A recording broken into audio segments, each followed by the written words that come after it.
Matthew chapter 7. Do not judge, or you too will be judged. For in the same way you judge others, you will be judged, and with the measure you use, it will be measured to you. Why do you look at the speck of sawdust in your brother's eye, and pay no attention to the plank in your own eye? How can you say to your brother, "Let me take the speck out of your eye," when all the time there is a plank in your own eye?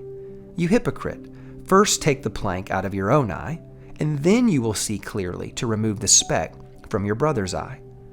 Do not give dogs what is sacred. Do not throw your pearls to pigs. If you do, they may trample them under their feet and turn and tear you to pieces. Ask, and it will be given to you. Seek, and you will find. Knock, and the door will be opened to you. For everyone who asks receives, and the one who seeks finds. And to the one who knocks, the door will be opened.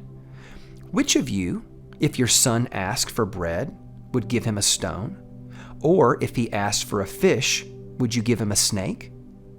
If you then, though you are evil, know how to give good gifts to your children, how much more will your Father in heaven give good gifts to those who ask him? So in everything, do to others what you would have them do to you, for this sums up the law and the prophets. Enter through the narrow gate, for wide is the gate and broad is the road that leads to destruction, and many enter through it.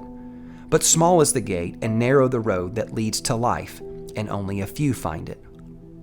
Watch out for false prophets. They will come to you in sheep's clothing, but inwardly they are ferocious wolves. By their fruit you will recognize them.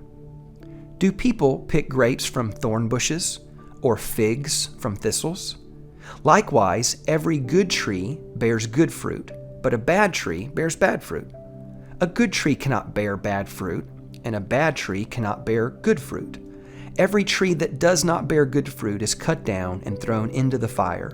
Thus by their fruit you will recognize them.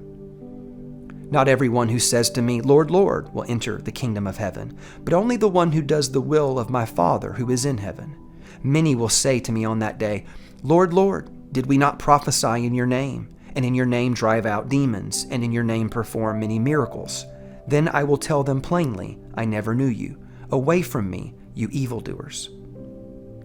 Therefore, everyone who hears these words of mine and puts them into practice is like a wise man who built his house on the rock. The rain came down, the streams rose, and the winds blew and beat against that house, yet it did not fall, because it had its foundation on the rock. But everyone who hears these words of mine and does not put them into practice is like a foolish man who built his house on sand. The rain came down, the streams rose, and the winds blew and beat against that house, and it fell with a great crash. And when Jesus had finished saying these things, the crowds were amazed at his teaching, because he taught as one who had authority and not as their teachers of the law.